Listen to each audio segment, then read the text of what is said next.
Now that we have a valid and consistent analytical model which corresponds to our wishes, it is time to perform the analysis of the system in order to generate results. It is important to understand that SOFiSTiK is a finite element software. In order to be able to calculate this structure, the analytical model needs to be converted and meshed into a finite element model.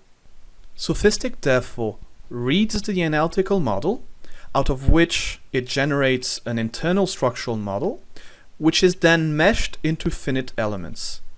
This happens automatically based on the geometry of the model. SOFiSTiK automatically determines all intersections and accounts for their dimensions to find the mesh size. Nevertheless, you can influence the mesh density either for a specific object or for the whole project, and the software will find a new mesh.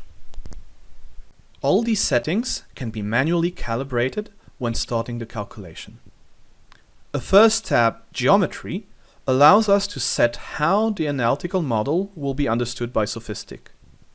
The tolerance allows us to go over small inaccuracies in the analytical geometry, while other options allow us to choose what should be exported. For instance, we want to ignore all small openings in the slabs.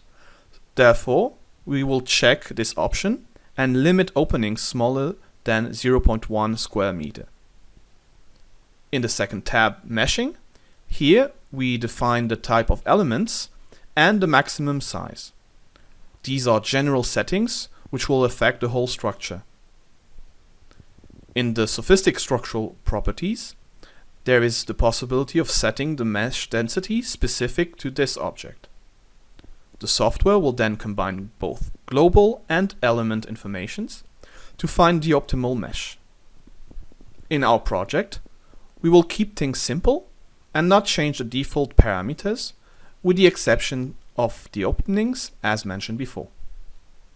With our model prepared, we can now perform the linear analysis of the structure. In the tab General, we can choose which task we are interested in and check the option Analysis Load Cases. Further details regarding the calculation are set in the tab Analysis.